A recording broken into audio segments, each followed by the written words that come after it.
Hello, good morning class. In this video, I would like to explain about news item text. Jadi pada video pembelajaran kali ini, Miss akan menjelaskan atau mengajarkan tentang news item text. Apa itu news item text? Saya yakin adik-adik pasti tahu apa itu news item text. Ya, dari kata news. News sendiri adalah berita.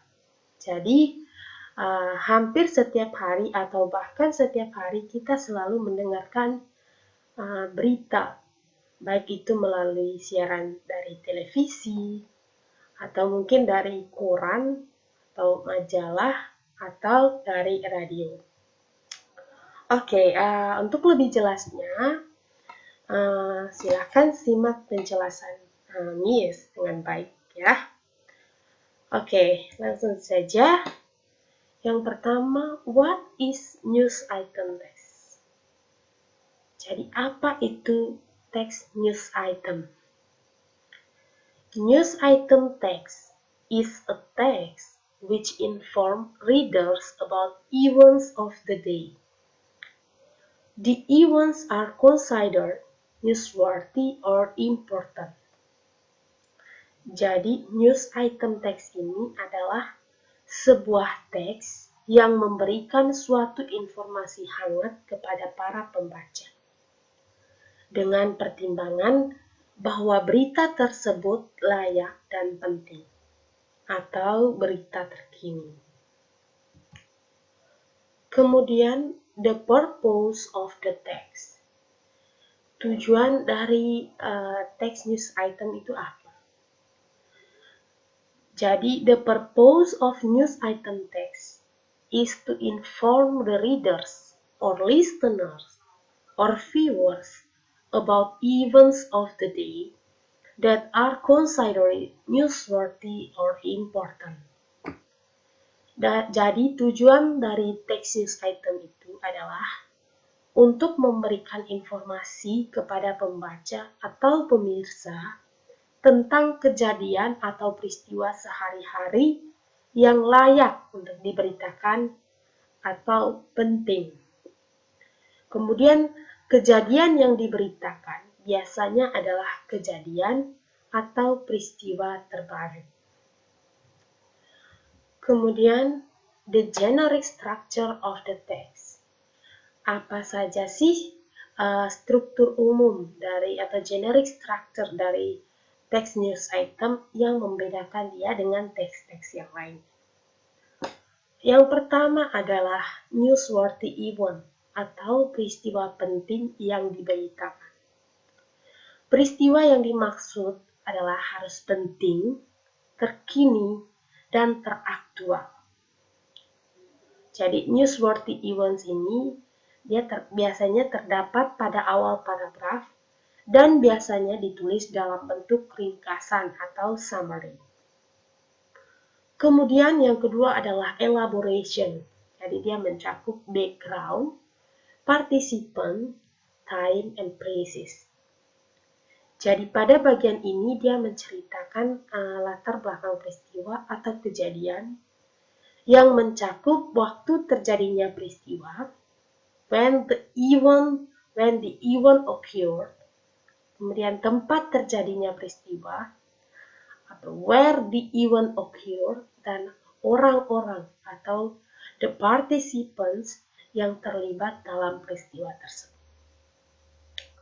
Kemudian yang ketiga adalah source of information atau informant, source of news atau sumber informasi.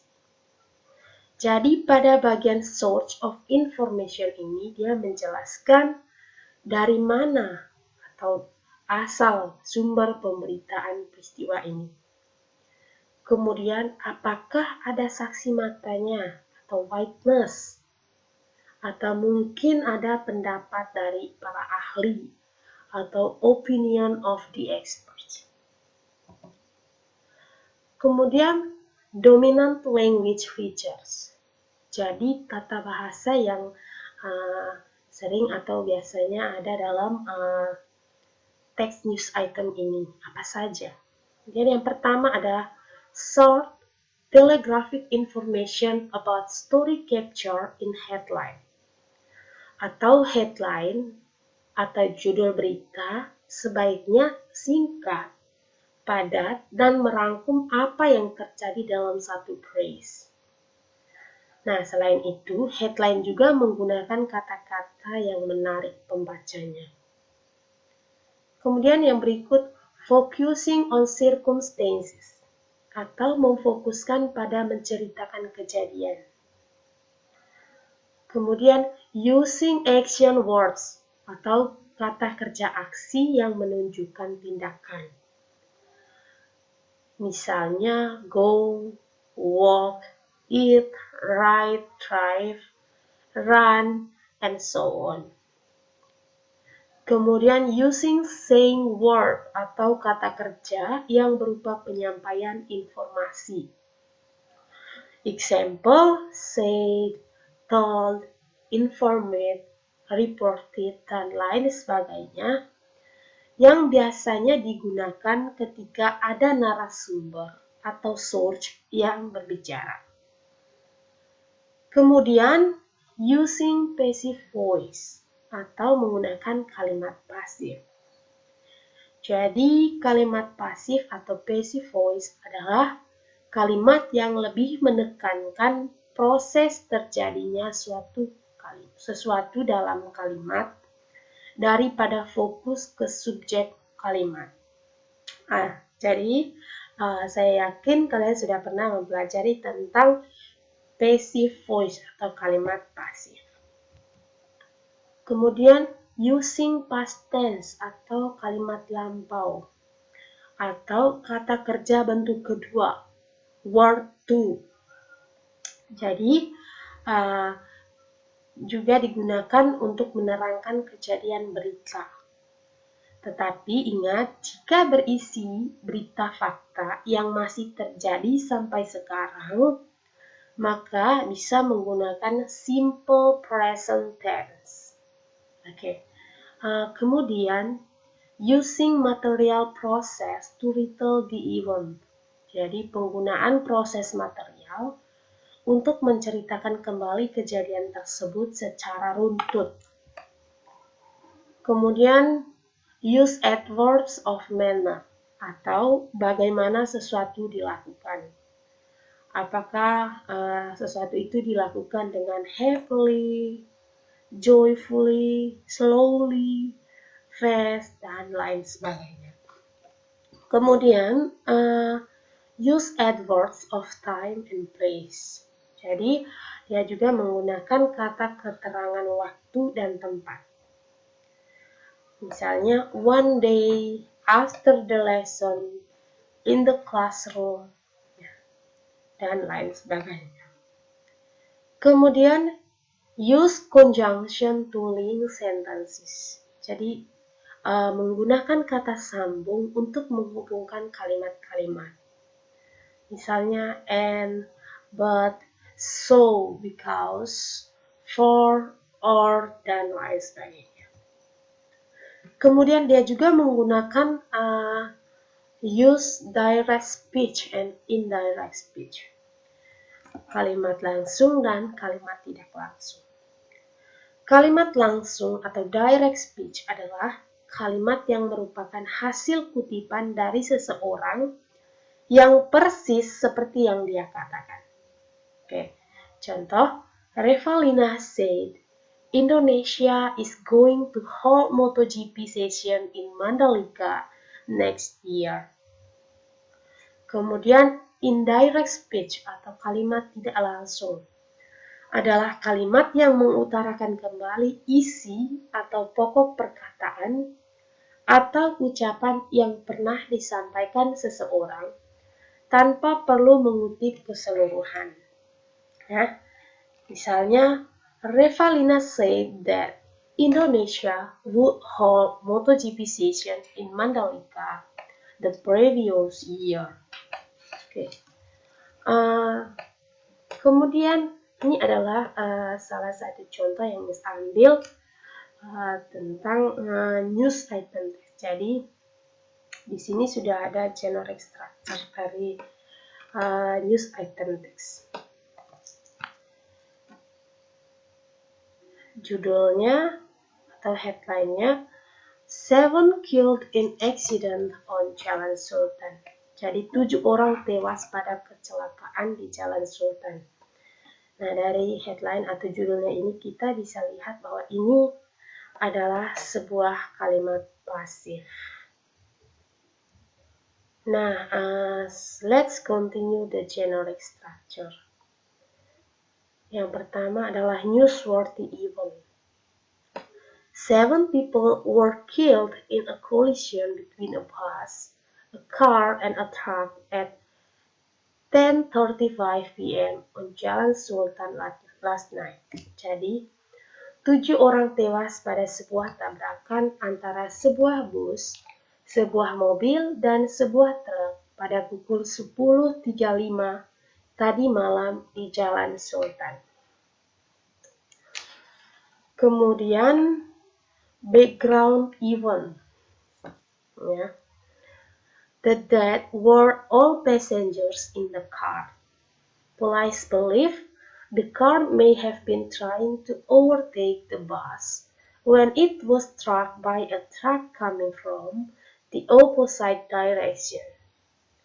The driver of the car may not have been using his lights, as the truck driver said he did not see the car approaching.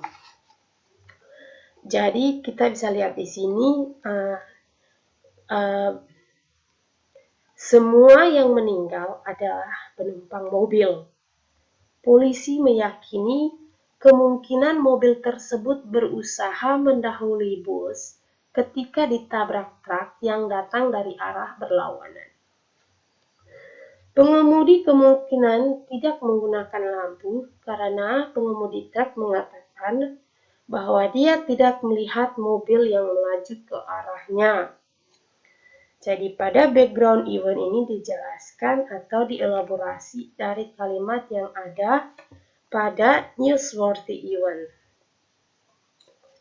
Kemudian source atau sumber.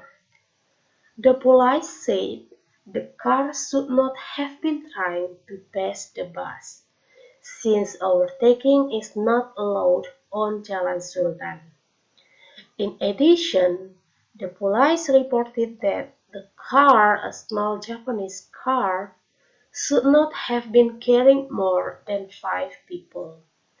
The names of the victims are not yet known. Jadi polisi mengatakan bahwa mobil tersebut tidak menyalip bus karena di Jalan Sultan tersebut tidak diperbolehkan mendahului. Selain itu, polisi juga melaporkan bahwa mobil tersebut yang merupakan sebuah mobil kecil buatan Jepang seharusnya tidak membawa lebih dari 5 orang. Nama-nama korban juga belum diketahui.